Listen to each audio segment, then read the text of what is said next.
everyone, this is Ruchika Irani Shivastav and this is my podcast RNR Talks. Let's welcome my first guest Preeti Gauri ma'am who is a Reiki grandmaster and a spiritual guru. Let's begin an insightful conversation with her to understand more about the spiritual mystic world and understand some more things about healing modalities and the world of Reiki. तो ma'am मैं आपसे जानना चाहती थी जैसे feng shui से हम घर के बहुत सारे एलिमेंट्स को ठीक करते हैं, आयुर्वेदा से हमारी बॉडी के बहुत सारी चीजें करेक्ट होती है, ऐसे रेकी बेसिकली क्या है? रेकी ये सोडो साइंस है।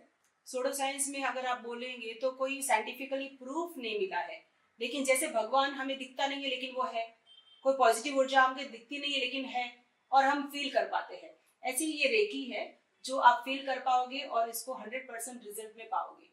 और आपकी जर्नी के बारे में आप बता सकते हैं, आपने कैसे ये स्टार्ट हुआ, आपको ये पाथ कैसे मिला? बिल्कुल, बहुत ही अच्छा क्वेश्चन है रुचिका आपका। मेरी जर्नी नॉर्मली 26 साल से मैं बोल सकती हूँ। जब भी मेरी शादी हुई उसके बाद मेरे जो सासू जी थे वो कुछ ऐसी प्रोसेस करते थे, यानी किसी का पेट दर्द हुआ तो वो उनके पास आते थे, मम्मा कुछ उनके पेट पे हाथ रखती थी और कुछ मंत्र बोलती थी जिसे अभी हम स्विच वर्ड कहेंगे, तभी उनका कोई पर्टिकुलर नाम मुझे पता नहीं था होगा, तो वो सिर्फ हाथ रखते थे और 7 टाइम वो मंत्र बोलते थे जो हमें तभी नहीं बताते थे।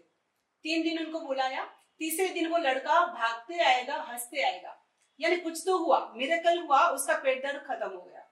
फिर दूसरी बार देखा कि किसी को जॉन्डिस हुआ, मम्मी के पास आया, मम्मी ने फिर सुई लिया और कुछ प्रोसेस किया और मंत्र बोले, वही स्विच वर्ड, वही कुछ जो हीलिंग पावर उन्होंने भेजा, लेकिन उनको 3 दिन में फर्क हो गया।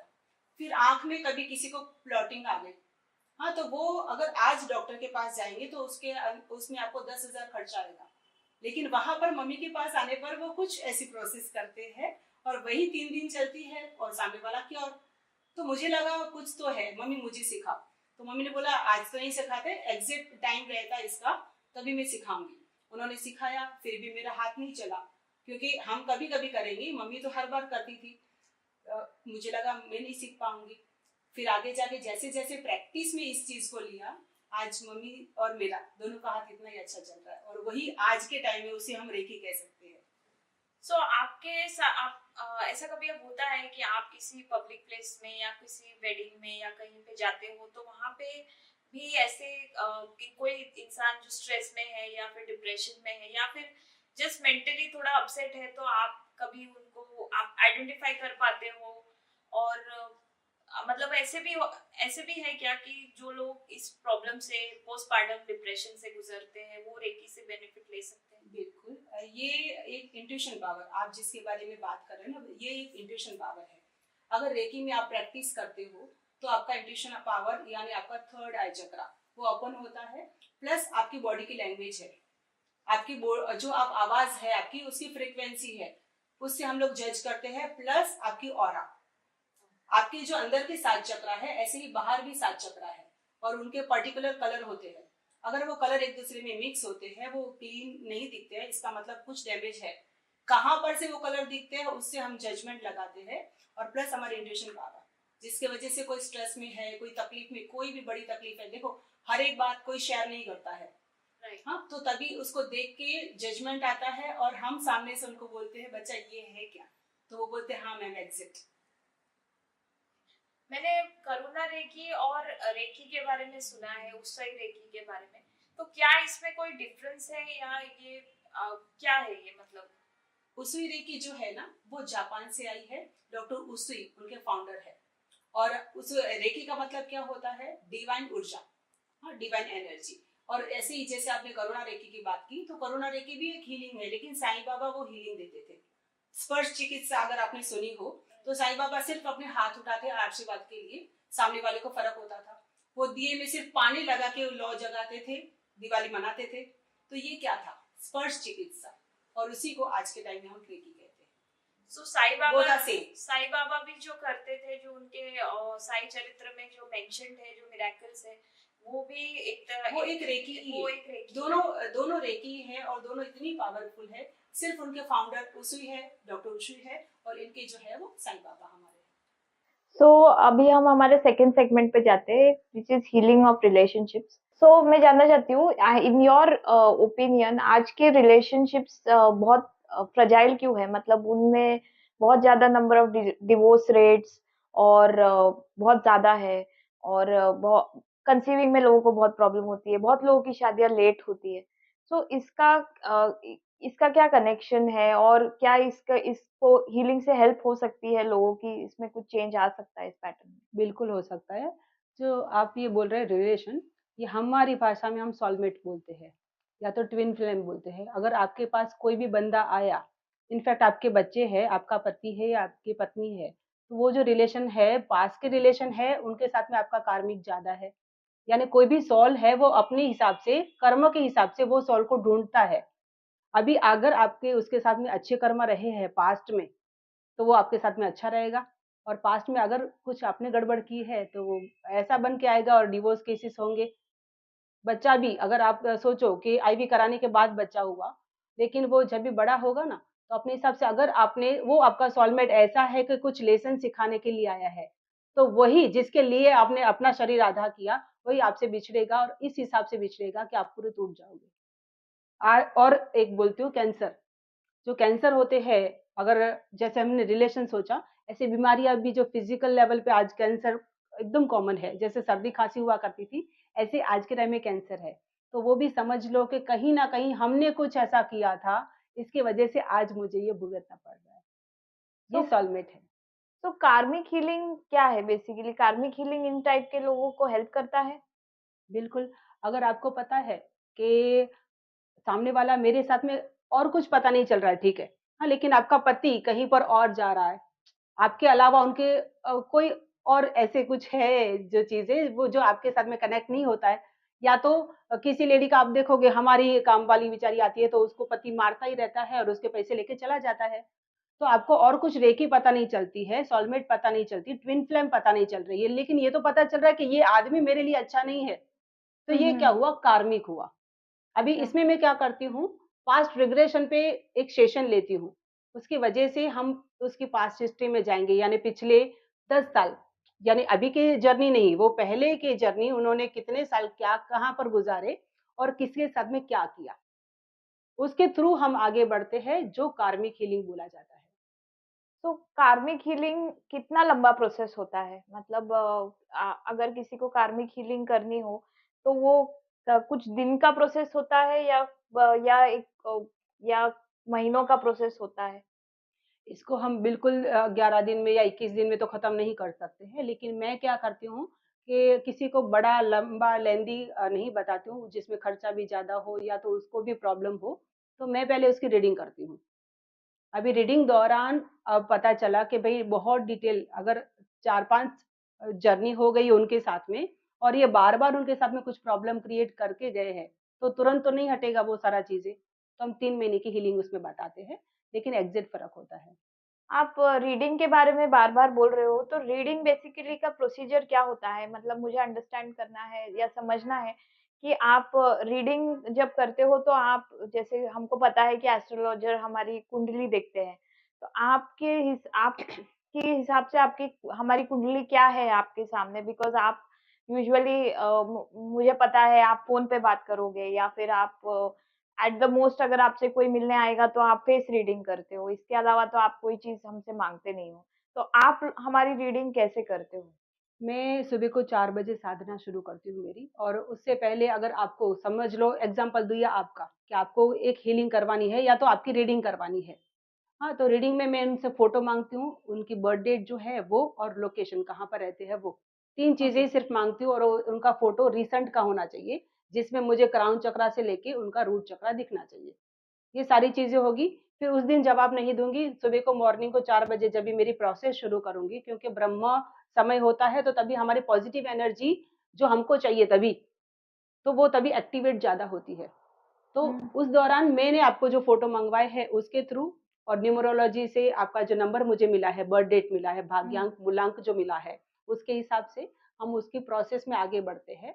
और उस प्रोसेस में लिटरली जैसे टीवी की स्क्रीन आप देखोगे ना, ऐसे मुझे वो दिखेगा कि ये पर्सन इस पर्सन के साथ में ये टाइम में ये कर चुका है। हुँ, हुँ, हाँ, हुँ। और अगर इसमें भी और डिटेल में जाना हो, कि आपको चलो एग्जैक्टली पता कि मैंने इसके साथ में ऐसा क्या बिगाड़ा है जो बार-बार ये मुझे परेशान करता है। अगर इतना डिटेल में आपका आंसर आपको चाहिए, तो उसके लिए हम पास्ट रिग्रेशन करते हैं। अभी अच्छा। पास्ट रिग्रेशन क्या है? वो हम अभी की जर्नी नहीं, इस जन्म का नहीं, वो पिछले कितने भी जन्मों का कुछ ऐसा बैंडेज हम लोग साथ में लेके आते हैं, है ना? हम्म। उसकी वजह से वो बंदा परेशान करता जा रहा है, लेकिन हम उसको नहीं छोड़ रहे हैं। हम्म। रोते जा रहे हैं, लेकिन फिर भी डिस्कनेक्ट नहीं होते हैं। या तो डिवोर्स ले भी लेते हैं, दूसरी शादी करते हैं, दूसरी शादी में फिर से पति ऐसा ही मिलता है। तो ये रिपीटेड कार्मिक है, पैटर्न। या रिपीटेड पैटर्न। तो अगर ऐसा कुछ है तो पास्ट रिग्रेशन उनका करते हैं, जो 30 मिनट का सेशन होता है, उसमें मैं क्लियर उनके साथ में कन्वर्सेशन करती हूँ, उसी को उस पीक लेवल पे लेके जाती हूँ। वो अपने आप से देखते हैं कि मैंने क्या किया था, और तभी उनका कॉर्ड कट करते हैं। अच्छा। ये लंबी प्रोसेस है, कॉर्ड करते हैं, वो भी अगर ज़्यादा है, तो हम 1 सेशन में कंप्लीट नहीं होता है। उसको 4 सेशन, 3 सेशन लगते हैं, लेकिन मैं एक टाइम में कभी भी नहीं बोलती हूँ कि आपको इतने सेशन लगेंगे। अगर किसी को कम लगा तो हम क्यों उनको ज़्यादा चार्ज करें? ऐसा। हम्म। तो दैट इज़ कार्मिक हीलिंग। सो मैम, हम हमारे नेक्स्ट सेगमेंट में जाते हैं, जो जिसमें हम थोड़ा और ज्यादा अंडरस्टैंड करेंगे मोर अबाउट रेकी क्या है, और क्या प्रोसीजर्स होते हैं, क्या इसमें हीलिंग मोडालिटीज अलग अलग होती है। सो मेरा फर्स्ट क्वेश्चन आपको ये है कि ग्रैंड मास्टर किसको कहते हैं? आई मीन क्या क्वालिफिकेशंस है ग्रैंड मास्टर की? अगर उसी रेकी की बात करूँ तो उसमें 3 लेवल होते हैं, जब भी हम मास्टर बनते हैं, और मास्टर बनने के बाद हम अपनी हीलिंग कर सकते हैं।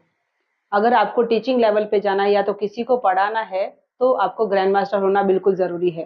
लेकिन अच्छा। अगर अपनी ही कर रहे हो, अपनी फैमिली की कर रहे हो हीलिंग अगर, तो सिर्फ मास्टर बने तो भी चलता है। अच्छा।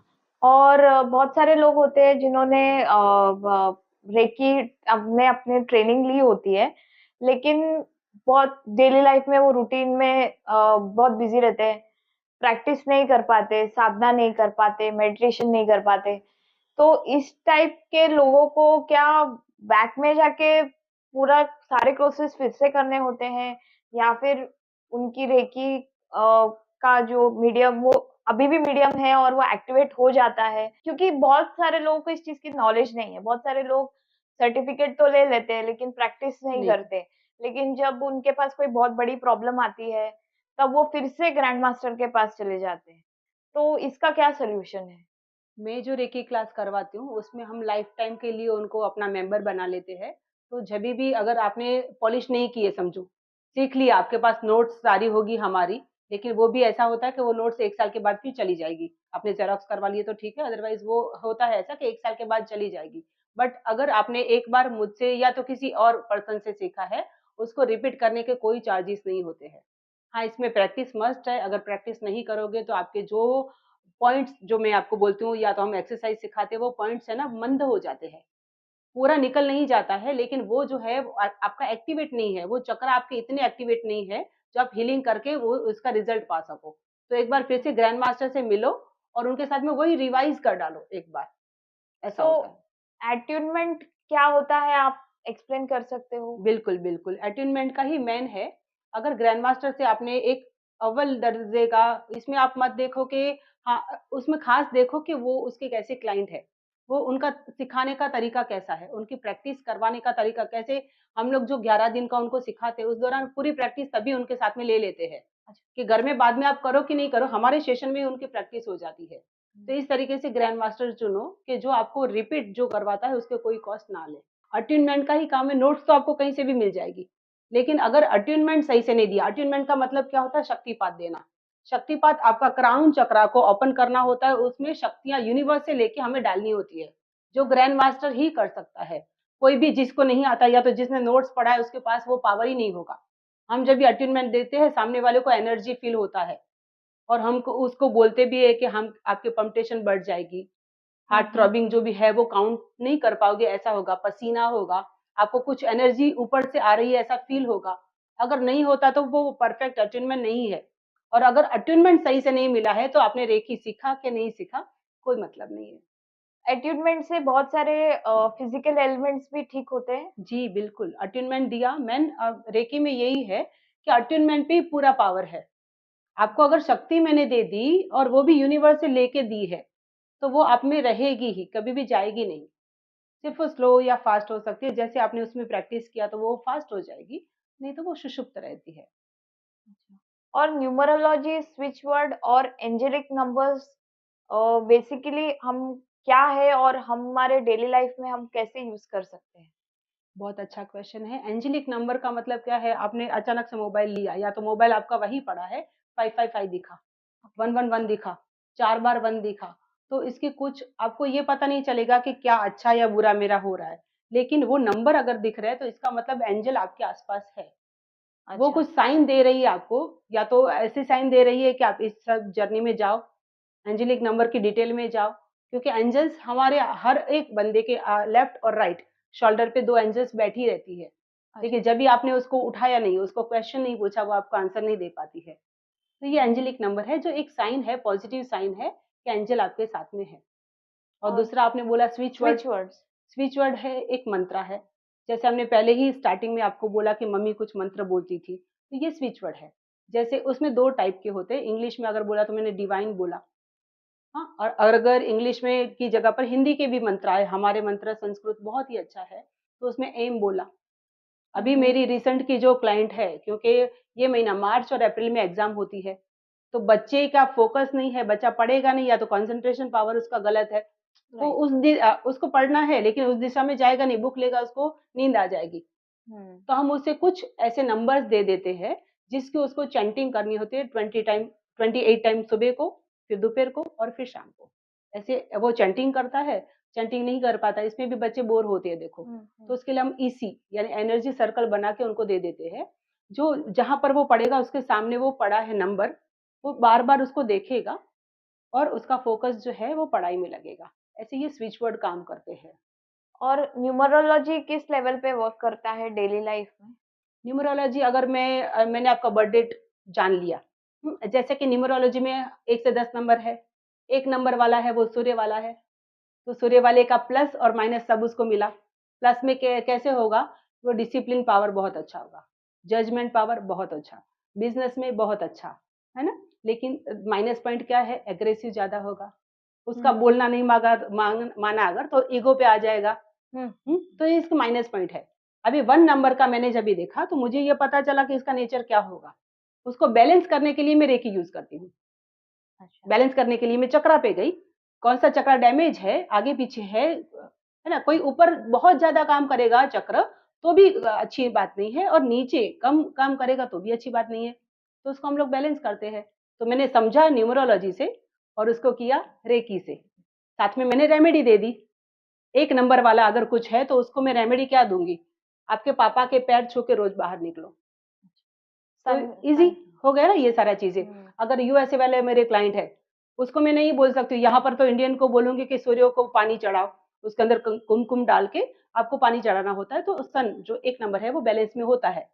लेकिन यूएसए वाले को लोगों को पढ़े लिखे लोगों को अगर मैं बोलूँगी तो उनको तो सन ही नहीं दिखाई देता है, तो वो कहाँ से पानी डालेंगे? लेकिन हम्म। उनको ये तो बोल सकती हूँ कि पापा का अगर कुछ ऐसी चीज़ है, आपके पापा की कोई ऐसी चीज़ है, जो आपके पास उनकी पेन है, हम्म। वो यूज़ करो। उनका कोई ऐसा चीज़ है, वो अपने पास रखो, है ना? अपनी पॉकेट में ये नंबर डाल के रख डालो। राइट। तो इस तरीके से उसकी रेमेडी की जाती है और उसको बैलेंस किया जाता है। तो मुझे आपसे जानना था कि वोर्टेक्स हीलिंग बेसिकली क्या है?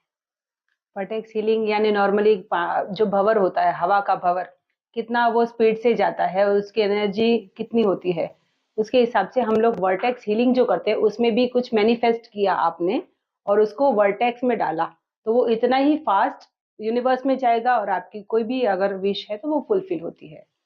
तो मुझे आप ये पूछना था कि जैसे अब आपने बोला विश फुलफिल होती है, तो ये जैसे कुबेर का खजाना तो नहीं मिल जाता किसी को, तो ये किस तरीके से हमको पता चलता है कि हम अब सही पाथ पे है और हमारी मैनिफेस्टेशंस, या फिर जैसे फॉर एग्जांपल मोस्टली लोग बाग आते हैं घर मैनिफेस्ट करने के लिए, तो कितना फास्ट हो जाता है वोर्टेक्स हीलिंग से ये, और किस तरीके से मैनिफेस्ट होता है? मतलब किसी को अपॉर्चुनिटीज बहुत सारी मिलने लग जाती है, उस टाइप से ओपन होता है, ऐसा आपके एक्सपीरियंस में आप बता सकते हो अगर कुछ? इसमें क्या होता है, अपनी पॉजिटिव चीजें है ना, किस भी पाथ पे आपने जो भी विश मांगा ना, उस चीज में वो प्रोसेस में जाता है और हर एक काम उसमें इजीली जाता है।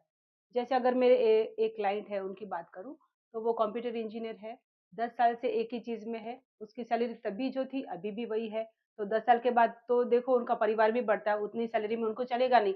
और अगर आगे कहीं पर जाते तो आगे तो जॉब मिलने वाली नहीं है। ऐसा सब है राइट। आज। इतना बहुत क्रिटिकल हालत चालू है सबकी। तो ऐसे दौरान अगर उन्होंने वर्टेक्स सीलिंग करवाया, तो हम क्या करते हैं उसपे, वो प्रोसेस को आगे बढ़ाते हैं और उसमें एनर्जी डालते हैं। अभी अच्छा। एनर्जी में क्या होगा, अपने आप से वो कन्फ्यूज़ है बोलने में, उनका कॉन्फिडेंस लेवल नहीं है। राइट। अगर देखो कोई भी कंपनी में आप जाओगे, अगर वो 1 लाख आपको सैलरी देगा, तो आपको देख के, आपका फेस देख के नहीं देगा, करेक्ट। आपका काम देख के देगा। करेक्ट। अगर आप काम अच्छा देते हो उनको और जिसकी वजह से कंपनी को फ़ायदा होता है, तो वो आपके लिए कुछ सोचेगा कि नहीं? तो हम वो जो रास्ते हैं ना, जो बंद पड़े थे, उन रास्ते को खोलते हैं। अपने आप से उसका कॉन्फिडेंस गेन होता है और वो इतना ही जो काम उनका रहता है, वो बर्डनफुली अच्छे से करके देते हैं।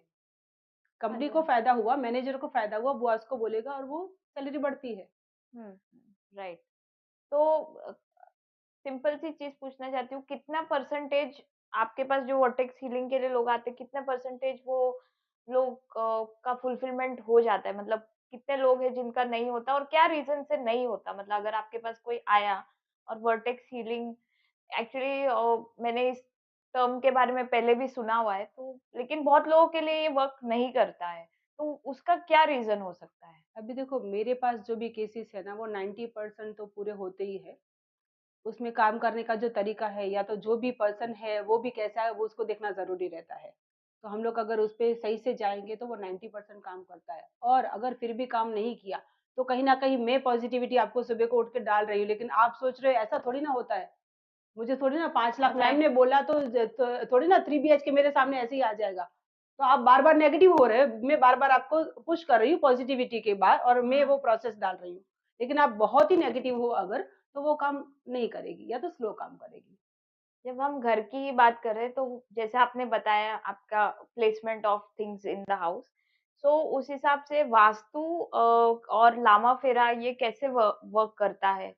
वास्तु तो काफी हम लोग जानते हैं, लेकिन लामा फेरा ये टर्मिनोलॉजी मैंने आपके इंस्टाग्राम हैंडल पे देखी है, बहुत बार आपसे कन्वर्सेशंस में सुना है, तो इसके बारे में आप बता सकते देखो जो लामा फेरा पद्धति है ना, वो बुद्धा की थेरेपी है और लामा का मतलब होता है शिष्य। नॉर्मली जो तिब्बती लोग हैं होते हैं, वो शिष्यों को लामाज कहते हैं। हैं? और अच्छा। फेरा का मतलब ढाई चक्कर लगाना। अच्छा। हाँ, तो वो अपने शिष्यों को जब भी फॉरेस्ट एरिया से वो यहाँ से वहाँ भटकते थे, उस दौरान कोई ऐसा जंगली जानवर उनको खाए नहीं, उसके लिए रक्षण के लिए उन्होंने लामा फेरा की पद्धति बुद्धा ने अपने शिष्यों को सिखाई थी। ओके। अभी आज के टाइम में तो हम जंगल से जाएँगे नहीं, वाइल्ड एनिमल हमको मिलेंगे नहीं, लेकिन वो वाइल्ड एनिमल कौन है? हमारी बॉडी की नेगेटिव ऊर्जा। मैं ओके। बार-बार कोई भी काम करने से पहले सोच लेती हूँ कि ये काम तो मुझसे होगा ही नहीं, मेरी ये कैपेसिटी नहीं है, ये तो हो ही नहीं सकता। तो मैंने राइट। क्या किया, अपने ही काम को मैंने लॉक कर डाला, ओके। नेगेटिव ऊर्जा, है ना? तो इस वजह से हम फिर लामा-फेरा में वो सारी चीज़ें डालते हैं कि सामने वाला नेगेटिव से पॉज़िटिव हो जाए और फिर इस प्रोसेस में जो वास्तु आप जो बोल रहे हो, उसमें 3rd लेवल में वास्तु आता है। 1st और 2nd लेवल में हम प्रैक्टिशनर लेवल उसको कहते हैं लामा-फेरा के। 3rd लेवल में वास्तु का भी सिखाया जाता है और वास्तु में दिशाओं को क्लीयरेंस नहीं किया जाता कि इस अच्छा। दिशा पूर्व में ये रखो, पश्चिम में ये रखो, ऐसा नहीं होता है। लामा का एक सिस्टम होता है, जो टूल्स होते हैं उसके, अच्छा। उसको लेके हमें अगर मैं एक घर का मेरे घर का मुझे अगर लामा-फेरा करवाना है, वास्तु करवाना है, तो मैं क्या करूँगी उसकी एक सिस्टम है होती है, नारियल घर में रखा जाता है, एक दिया जलाया जाता है और जो लामा फेरा करने वाले मास्टर है, मास्टर होने बिल्कुल ज़रूरी है, नॉर्मल आदमी नहीं कर सकता है। अच्छा। वो ती घर की प्रोसेस करेगा और 3 चक्कर घर में लगाएगा और ओके। उस दौरान वो दिशाओं में अपने को सिम्बॉल डालेगा। अच्छा। तो अगर मैं किसी फैक्ट्री में जाती हूँ लामा फेरा करने के लिए, तो जितना स्क्वायर फुट है उसके हिसाब से मैं रेट लगाती हूँ। लेकिन ओके। सामने वाले का वो फैक्ट्री चलना ही है। मैंने 1 करोड़ रुपया लगाया एक फैक्ट्री के लिए सोचो, है ना? आपको पता है अगर एक बिज़नेस शुरू करना है, तो आजकल कैपिटल कितना चाहिए, इन इसके अलावा कच्चा माल चाहिए, ट्रांसपोर्टेशन चाहिए, है ना? तो ये सब चीज़ें किया लेकिन वो जगह ही अगर सही नहीं है, राइट। तो सोचिए कि मैं एनर्जी कितनी भी लगाऊँगी, मैं वहाँ पर गल्ले पे बैठूँगी, मुझे लगेगा ये काम करना ही नहीं, मुझसे नहीं होगा, या तो मेरा पैसा टूट रहा है, जाने दो वाइंड अप कर डालो। करेक्ट। उस दौरान अगर उनका लामा-फेरा प्रोसेस करवाते हैं, तो अपने आप से उस जगह की पॉज़िटिविटी बढ़ जाती है। राइट। और वही काम आपका जो बाजू वाला पर्सन है, वो इतना कमा रहा है लेकिन आप अपने हिसाब से ज़्यादा कमा के आगे बढ़ते हो। तो लामा फेरा किसी के घर में अगर जैसे रॉन्ग एनर्जी चैनल की गई है किसी से, या फिर कभी-कभी कोई जन गुजर जाता है घर से, तो नॉर्मल लोगों को नहीं पता होता कि उस जगह पे एनर्जीज है, तो वो कभी सोचते भी नहीं है कि उस घर की क्लेंजिंग करानी है। हम ठीक है, हो सकता है हम कैम्फर से या फिर हम दिया जला के उतना ही हम कर सकते हैं। तो क्या लामा फेरा भी इस टाइप के सिचुएशंस में वर्क करता है? बिल्कुल, अभी एक लड़की है जो कतार में है, वहाँ पर ऐसा होता है ना कि उनको अलग से एयरपोर्ट का काम है समझो, तो वो अलग-अलग होटल्स में उनको स्टे करना होता है। हुँ, अभी वहाँ पर कुछ एनर्जी उसकी दिखाई दी, वो जस्ट वॉशरूम में जा रही थी तो उसको लगा कुछ दिखाई दे रहा है, पता नहीं चल रहा है लेकिन डर लग रहा है मैम, और ऐसा-ऐसा है। मैंने उसको क्या बोला, आपके घर का फ़ोटो मुझे भेजो, हर एक हुँ, दिशा का फ़ोटो भेजो। अभी उसको जो थोड़ा-सा दिखाई देगा ना, वो मुझे क्लियर दिखाई देगा। तो मैंने उसको बताया नहीं क्योंकि वो अकेली रहती है, डर जाएगी। तो मैंने बोला आप जस्ट, मैं 3 दिन करती हूँ, चौथे दिन आपको कॉल करूँगी मैं, और तब तक ठीक है, मैं साथ में हूँ, डरो मत। मैंने उस पे प्रोसेस किया लामा फेरा। अच्छा, तो वो लामा फेरा का नॉर्मल अगर क्लियर किसी को पूछोगे ना, या तो आप यूट्यूब में देखोगे ना, तो ब्लैक मैजिक हटाने के लिए खास काम करता है वो। ओके। अगर स्पेशलाइज़्ड हम बोले ना, वैसे तो हर एक चीज़ सिंबल उसमें है, लेकिन अगर ब्लैक मैजिक के लिए कुछ करना है तो लामा फेरा करवाओ। तो आप जब इतने डिटेल इतनी ज़्यादा एनर्जीज़ के साथ वर्क करते हो, तो ये आपको इफ़ेक्ट नहीं करता? नहीं, इसमें भी इफ़ेक्ट करता है। जब भी, अगर मैंने आपको क्या बोला कि मैं मास्टर को, नहीं तो नॉर्मल बोलते हैं सब लोग कि मास्टर होने पर भी आप सबकी हीलिंग करो। मैं नहीं करने देती हूँ। मेरे जो मेरे पास से सीखे हुए हैं ना, उनको बोलती हूँ पहले अपने लिए करो। पहले अपनी प्रैक्टिस कर लो, फिर एनिमल्स पे करो, बर्ड्स पे करो। अगर कुछ फ़र्क होता है, तो ही आगे बढ़ना है। अदरवाइज़ क्या होगा, ये आप में एनर्जी अभी इतनी बूस्ट नहीं हुई है ना? राइट, शुरुआत के दौर में आप एकदम बोलोगे कि ग्रैंड मास्टर जितना मैं कर पाऊँ, ऐसा नहीं होता है। अगर प्रैक्टिस लेवल पे गए तो हाँ, उसी लेवल पे आप पहुँच सकते हो, लेकिन पहले अगर बिगिनर लेवल पे आपने अगर शुरू कर डाली, तो क्या होगा, आपकी ऑरा खुद की वीक है राइट। और उसमें आपने मेरी हीलिंग की, मेरी हुँ, ऑरा तो गंदी है, इसकी वजह से मैं हीलिंग के लिए आई हूँ, नेगेटिव है ही, तो ही मैं आपके पास आई हूँ। आपके पास तो प्रोटेक्शन पावर ही नहीं है क्योंकि आप खुद वीक हो, राइट, तो कैसे करोगे? है ना? तो अगर ऐसा कोई है बंदा कि अभी ही सीखा है और अभी हो किसी ने किसी की हीलिंग, बिकॉज़ उनको देखो कभी होता है कि पैसा चाहिए सामने से, है ना? राइट। बिज़नेस के लिए कई जन लोग अगर करते हैं, लोग आते हैं राइट, रेकी में, तो अगर शुरुआत में हमने मना किया लेकिन उसने कर डाला तो उसपे लगेगा। लेकिन मैं बिकॉज़ ऑफ ग्रैंड मास्टर हूँ, तो मुझे पता है प्रोटेक्शन, अभी देखो मैंने ये चौकरे बनाया है। हाँ, राइट। ये सिंबल है एक। तो ऐसे प्रोटेक्शन के लिए कुछ सिंबल होती है, कुछ प्रोसेस होती है, जो पर्टिकुलर काम करती है, लेकिन मैंने वो लेवल पे ही नहीं गई मैं, और सिर्फ़ पैसा कमाने की उसके हिसाब से गई, तो मैं वो प्रोसेस को ब्रेक करूँगी, अच्छा, है ना? और मेरी ऑरा वीक है, तो वो लगेगा, नहीं तो नहीं लगता है। पास्ट लाइफ रिग्रेशन कैसे वर्क करता है? पास्ट लाइफ रिग्रेशन में क्या होता है, नॉर्मली आपके पास्ट में आप गए। अभी इस जन्म से कुछ नहीं आता है ये। इस जन्म में आपके साथ कोई अच्छा या बुरा है, अगर बहुत बुरा है तो वो पास्ट से आया है। अभी पास्ट में आपने क्या किया था? आपको तो पता नहीं है, नहीं, अभी हमने कल क्या खाया था वो भी याद नहीं है, अगर तो पिछले जन्म में क्या, तो वो तो मुझे भी पता नहीं है ना? राइट, तो किसी को भी पास्ट लाइफ में हमने क्या किया पता नहीं है, लेकिन क्या प्रॉब्लम हो रही वो तो पता है। जैसे अभी बच्चे नहीं हो रहे हैं, हाँ? तो बच्चे नहीं हो रहे या तो कैंसर है। तो ये कहाँ से आया? उनकी रीडिंग करते हैं, फिर उनको पास्ट लाइफ के कुछ सेशन देते हैं हम, हुँ, 3 सेशन, 4 सेशन, जैसे उनकी प्रॉब्लम। छोटी प्रॉब्लम है तो एक टाइम में सॉल्व होगा, ज़्यादा है तो उसके हिसाब से। लेकिन 30 मिनट से लेके 40 मिनट्स का हम सेशन लेते हैं, उसको सामने-सामने बात करवाते हैं। वो वीडियो कॉल पे मेरे सामने रहेगी, लेकिन वो अपने लेवल पे ऊपर नहीं जा सकेगी, तभी मुझे उससे पुश करना है। वो जर्नी तक लेके जाऊँगी, समझो वो चौथी जर्नी में, यानी आज से 400 साल पहले हुँ, उसका कोई ऐसा बर्थ रहा, जिसमें उस पर्सन को इसने मारा है, खंजर से मारा है। राइट, ये मेरे पास ऐसे रिग्रेशन के तो केसेस इतने खतरनाक आते हैं, कि वो इतने रोते हैं ना सामने वाले, लेकिन उनको फिर से मैं उसी लेवल पे लेके जाती हूँ कि देखो अगर ये बुरा बन रहा है आपके सामने, तो आपने उसके साथ में देखो ये क्या किया था। फिर होपोनोपोनो प्रेयर करवाते हैं उसे, माफ़ी मँगवाते हैं, फिर फॉरवर्ड करते हैं। ये बड़ा-सा लेंथी प्रोसेस रहता है, लेकिन आपने 3 सेशन लिए ना, तो आपको लिटरली पता चलेगा और एक सेशन में भी आपको वो जर्नी दिखाई देगी खुद को, ऐसा पास है। पा बहुत लोगों ऐसे समझते हैं कि पास्ट लाइफ के जब आप हिप्नोथेरेपी करते हो या आप उनको तब वो उनको डिफरेंस नहीं पता चलता बिटवीन हेलुसिनेशन और बिटवीन कि रियली उन्होंने जो देखा है वो करेक्ट है।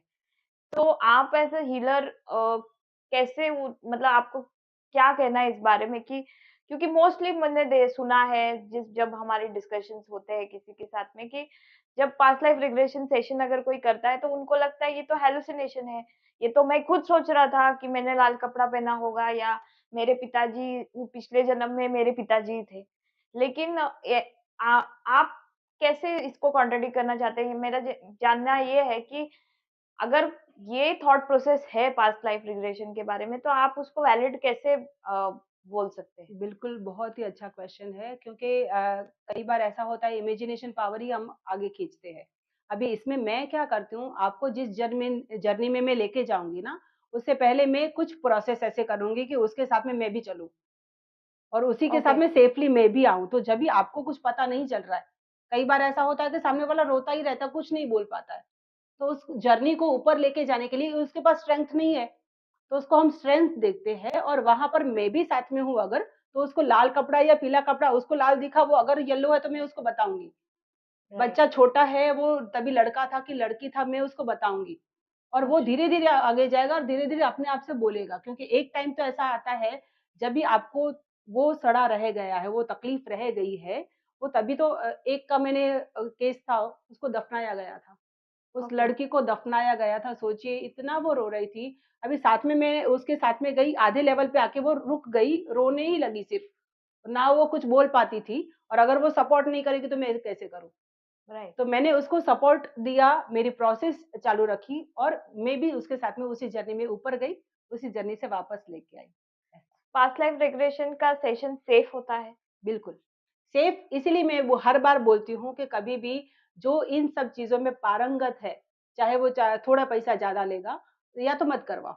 अगर करवाते हो तो पहले उसको जाँचो। क्योंकि बहुत लोगों को ये लगता है कि हमने अगर पास्ट लाइफ सेशन लिया तो हम वहीं अटक जाएँगे, नहीं, हम हाँ, वहाँ से रिटर्न ही नहीं अगर आएँगे। अगर सोचो मैं इतने करती हूँ, अभी उस दौरान कोई वहाँ पर फँसा, वो बीमार पड़ा, तो मेरी जो अभी तक की मैंने कीमत कमाई है, मेरा नाम जो कमाया वो तो नीचे जाएगा राइट, और कर्म मेरे नीचे जाएँगे, वो कहीं न कहीं मुझे ही असर करेंगे। राइट। तो ऐसा कोई नहीं करना चाहिए, लेकिन आपको पहले सोच-विचार के ही उसके साथ में आप जॉइंट हो जाओ।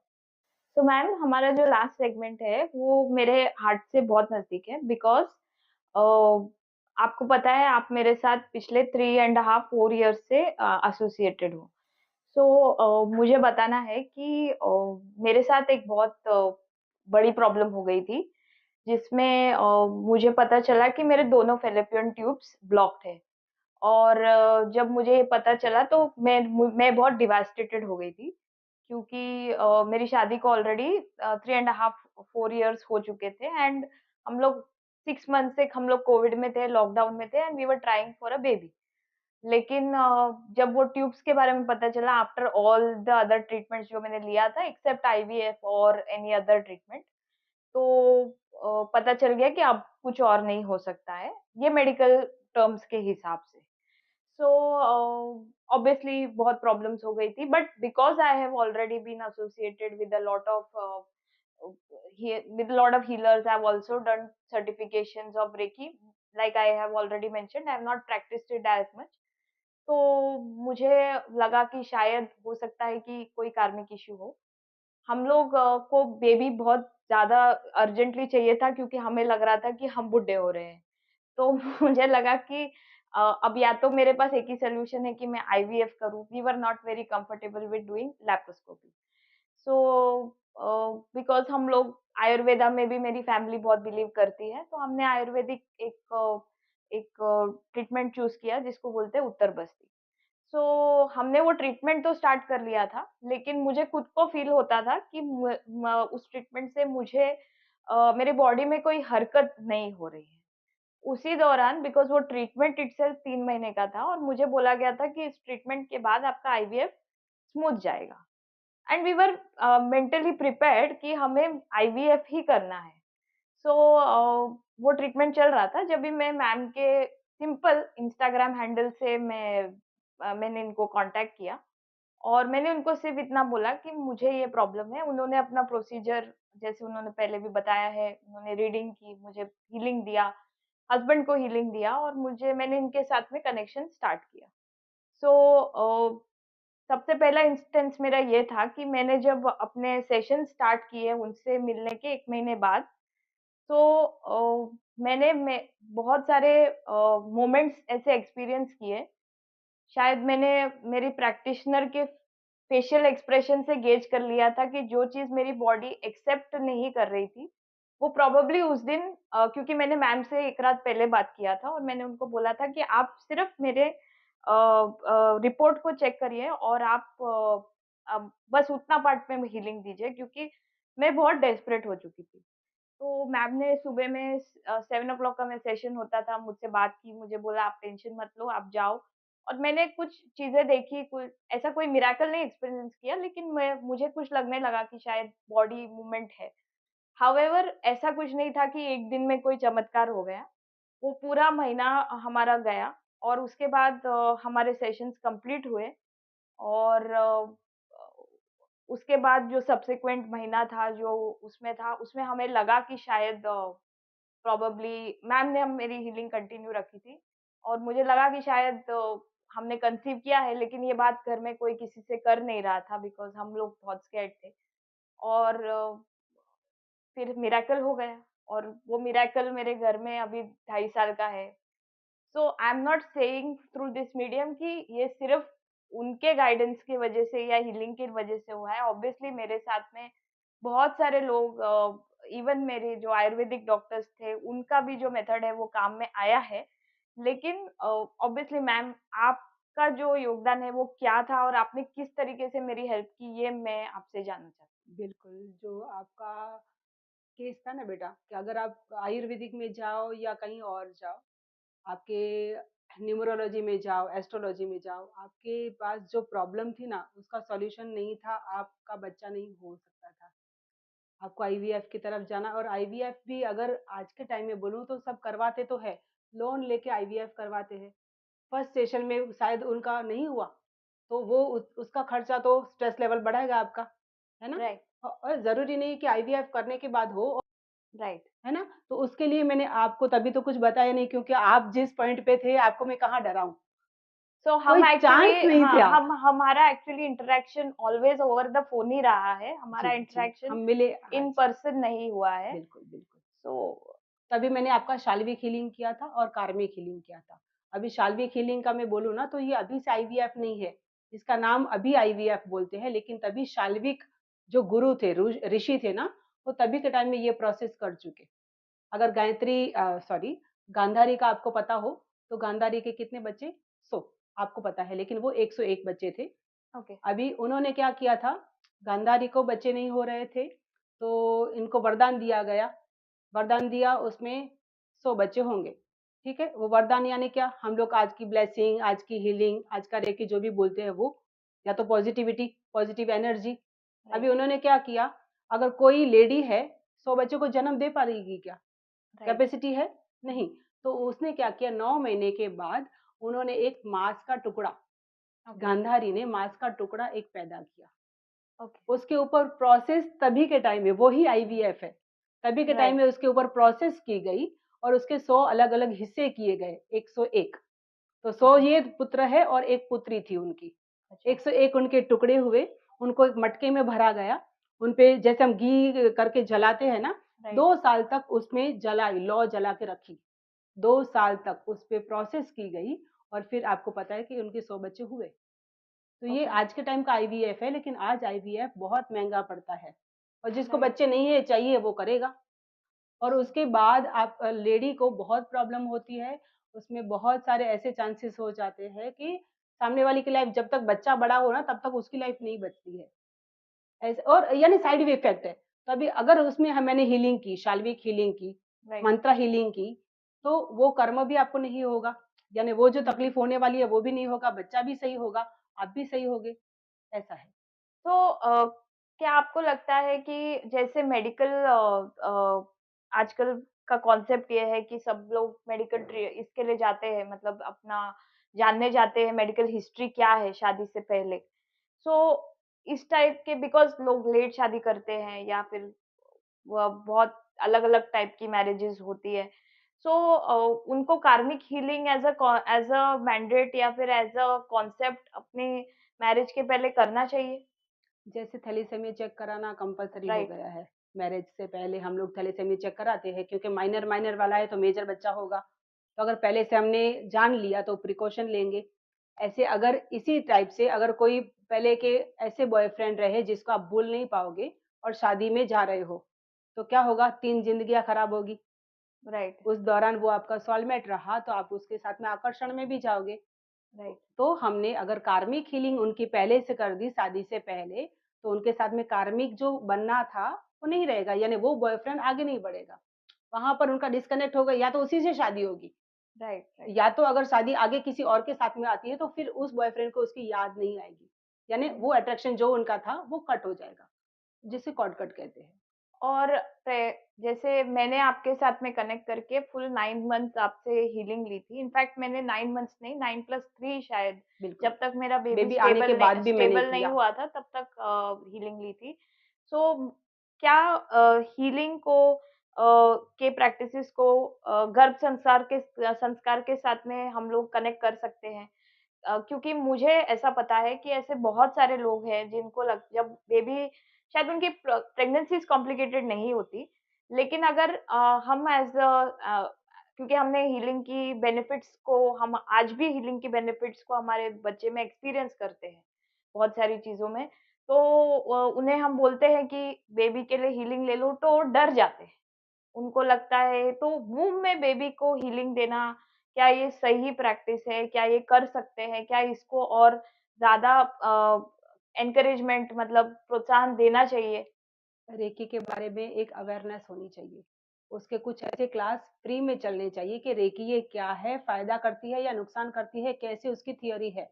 अगर जागरूकता सामने वाले में आ जाएगी तो उसको अपने आप से पता चलेगा कि ये चीज़ क्या है ना? राइट, और गर्भ संस्कार में तो ख़ास मैं बोलती हूँ, मैं 17 साल से इस जर्नी में हूँ, तो मुझे लगता है कि मैं लेट हो गई।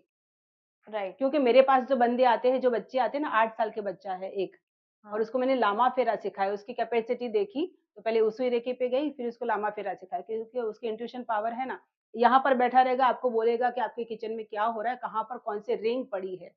कुछ खो गया ना तो उसको पूछते हैं। लेकिन उसके पापा को साथ में ये भी बताया कि इसकी ये सारी चीज़ों को अभी आगे बढ़ाने मत दो, यानी किसी और को मत बोलो। ओके, उसकी शक्तियाँ क्योंकि 8 साल का है। राइट, और वो कहाँ से ये शक्तियाँ कहाँ से लेकर आया? मैंने उसको बोला कि उसके दादाजी के दादाजी जो यानी परदादा है ना, उनमें ये पावर थी और वो संत थे। ओके, मैंने बोला तो उसके पापा ने बोला, हाँ, बिल्कुल, मैं तो ऐसा बिल्कुल नहीं हूँ, मैं बहुत प्रैक्टिकल हूँ, लेकिन मेरा बच्चा ऐसा है और इसके परदादा ऐसे थे, सोचो। तो कहाँ से आया? पास नाइस, से आया। राइट, हाँ, लेकिन अगर अभी 8 साल का है और अगर ये सारा चीज़ें फेमस हो गया, तो उसको नुकसान होगा, ओके, है ना? उसको नुकसान होगा, तो इसके लिए बोला कि अभी मत बतवाइए, थोड़ा बड़ा होने दीजिए उसको, और आगे इस जर्नी में अगर जाना है तो देखो वो आपको काम नहीं आएगा। वो सन्यासी बनेगा, संत बन के बैठेगा। अगर आप सहन कर पाते हो कि मेरा बच्चा मुझसे अलग होगा, चलेगा। राइट, हाँ, क्योंकि ये सब चीज़ें देखो, सभी हर एक चीज़ का प्लस और माइनस प्लस कुछ और ना कुछ माइनस, होता है, पॉज़िटिव में नेगेटिव होता ही है। तो अगर आप हाँ, ऐसे बोलते हो कि ये समाज के लिए मैंने दिया है, तो चलेगा, अदरवाइज़ वो संत ही बनने वाला है, आपकी लाइफ़ में यहाँ पर नहीं रहेगा। तो इन जनरल जैसे अभी आपने जिस बेबी के बारे में बताया उसका उसके तो शायद पावर्स ज़्यादा है या फिर उसने ज़्यादा सीख लिया है। इन जनरल क्या कितने एज के बच्चों को हम रेकी के प्रैक्टिसेस सिखा सकते हैं? क्या ऐसे प्रैक्टिसेस हमारे स्कूल में भी इंट्रोड्यूस कराने चाहिए? क्या वो उनके लिए बेनिफिशियल होते हैं? बिल्कुल, अभी जैसे प्रेग्नेंट लेडी को हमारे टाइम में ऐसा पता नहीं था ज़्यादा, लेकिन सास क्या बोलती थी, गीता दे देती थी हाथ में कि बच्चा ये रोज़ का रोज़ एक अध्याय आपको पढ़ना है। तो गीता ये क्या है?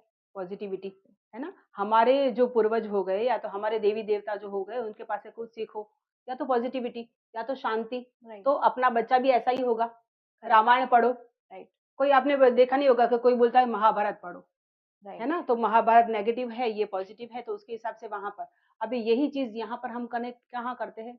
गर्भधारण जब भी करता है, तभी बेबी अभी वो माँ तभी सीखेगी अगर, तो अभिमन्यु की तरह वो भी वही लेसन सीखेगा। राइट, वही पॉज़िटिविटी उसमें आएगी, और पॉज़िटिविटी का मतलब अच्छी सोच। एक चीज को आप देखते हो कि ये ग्लास पूरा भरा हुआ है, या तो दूसरा नेगेटिव पर्सन बोलेगा कि आधा ग्लास खाली है। तो आपकी सोच जो है उसको मैं चेंज करती हूँ, कहाँ पर? गर्भ संस्कार जब भी देती हूँ तभी। बच्चा तो आने से पहले वो उसको दे दो। तो इन शॉर्ट, अगर हमें नेक्स्ट जनरेशन को स्ट्रेंथन करना है, अच्छी जनरेशन को बड़ा करना है, तो बाकी सब चीज़ें जैसे जो हम इंक्लूड करते हैं, उसमें हमको स्पिरिचुअल हीलिंग या फिर रेकी को भी एक बहुत इम्पोर्टेंट जगह देनी चाहिए। बिल्कुल, बिल्कुल, बिल्कुल। तो मुझे जानना था आपसे कि कॉर्पोरेट्स में reiki on a group level लोगों को बेनिफिट कर सकता है? बिल्कुल कर सकता है। इसमें अगर हम ग्रुप में यानी उनके एम्प्लॉइज़ कितने हैं, कंपनी में एम्प्लॉइज़ कितने हैं, उसकी स्ट्रेंथ बढ़ाए। उनको जैसे स्ट्रेस लेवल तो है ही सभी में। अभी वो स्ट्रेस को मुझे कम करना है, तो मैं क्या करूँगी? रूट चक्रा पे काम करूँगी। राइट। उनके हर एक चक्रा पे जहाँ पर वो डैमेज है, तो जो स्ट्रेस आता है वो रूट चक्रा से आता है, हमारा थर्ड आई चक्रा और क्राउन चक्रा से आता है स्ट्रेस। ओके। तो मैंने उसी को हील कर डाला, समझ लीजिए। तो राइट। उनका स्ट्रेंथ बढ़ गया, वो काम ज़्यादा दे पाएँगे। 12 घंटा अगर कंपनी बोलेगी तो वो करेंगे। अपना टारगेट बहुत अच्छे से, स्पीड से वो अच्छे से फुलफिल करेंगे। कंपनी का फ़ायदा होगा, तो अपने आप से इनका भी सैलरी बढ़ेगा। और शायद किसी को पता भी नहीं है, एक ग्रुप लेवल पे रेकी प्रैक्टिस हो सकती है। जैसे अगर हमने कोई सेशन रखा है, तो आप सेशन में 25-30 लोगों को, कितने लोगों को एक टाइम पे आप रेकी हीलिंग सिखा सकते हो या फिर हीलिंग कर सकते हो ताकि उनकी ग्रोथ हो? रेकी सिखाने के लिए तो मैं पर्सनली ज़्यादा लेती हूँ, या तो 5, ज़्यादा से ज़्यादा स्टूडेंट 5 लेती हूँ, इससे ज़्यादा नहीं लेती हूँ। क्योंकि मुझे उनको ओपन करना होता है, और मैं ऐसे करती हूँ कि जिस दौरान मेरे पास वो क्लास करने आते हैं, उनकी हर बार की रीडिंग होती है। क्योंकि देखो, आप में जो कैपेसिटी है वो सामने वाले में नहीं है। राइट। तो अगर वो मेरे साथ में अगर 50 लोगों के साथ में जुड़ेगा, वो ओपन नहीं हो पाएगा। वो ओके। मुझे ऐसे सवाल नहीं पूछ पाएगा, उसको लगेगा दूसरों को कैसा लगेगा, है ना? तो मैं उसके लिए ग्रुप नहीं करती हूँ, लेकिन ये जो आप कंपनी के लिए बोलते हो ना, उसमें 500 लोगों तक हम जा सकते हैं। आप जा सकते हो। हाँ, बिल्कुल जा सकते हैं, और ग्रुप में ही किया जाता है, जिसमें मुझे एनर्जी, उनमें पॉजिटिव एनर्जी डालनी है। कुछ ओके। स्पेशल करके नहीं डालना है, क्योंकि ये कंपनी का काम है। कंपनी का काम क्या है? फ़ायदा दिलाना। राइट। फ़ायदा दिलाने के लिए मैं उन सभी को वही चक्रा को ओपन करूँगी। ओके। तो उसके लिए हम 500 लोगों तक जा सकते हैं। इनफैक्ट उसमें कोई ऐसे कंडीशन नहीं होती कितने लोगों के साथ में, ज़्यादा लोगों के साथ में जा सकते हैं। और आपके साथ में रेकी सीखने के लिए किसी को कोई क्वालिफ़िकेशंस की ज़रूरत है, या कोई सोचे मैं पहले अपना कर्मा ठीक करूँ फिर रेकी सीखूँ, ऐसा कुछ होता है? नहीं, नहीं, ऐसा कुछ नहीं है, इसमें क्वालिफ़िकेशन का कुछ नहीं है। अगर कोई कुछ भी नहीं पढ़ा है, फर्स्ट स्टैंडर्ड में भी अगर वो स्कूल भी नहीं गया है अगर, तो भी चलता है। और बहुत क्वालिफ़ाइड, मेरे पास पीएचडी वाले बच्चे हैं, और बिल्कुल होममेकर जो है, घर का करते हैं, वो भी लोग हैं। और उनको मैंने जो जर्नी में दिया है, उनको एक बिज़नेस दे दिया है। लेकिन वो बिज़नेस में एक ऑनेस्टी होनी ज़रूरी है। आप किसी का फ़ायदा हो तभी आप उससे जो पैसे लेते हो, वो आपको फुलफ़िल होंगे, नहीं तो नहीं होंगे। तो ये अच्छा। उनको साथ में ये संस्कार देना भी ज़रूरी है कि रेकी क्या है, कैसे काम करेगी, और आपको कितना स्लो या फ़ास्ट जाना है, लेकिन क्वालिफ़िकेशन की बिल्कुल बेसिकली ज़रूरत है। डिसिप्लिन होना ज़रूरी है। जी, बिल्कुल। Right. If you like this episode, please like, share and subscribe. ऐसे ही इंटरेस्टिंग एपिसोड्स के लिए स्टे ट्यून्ड।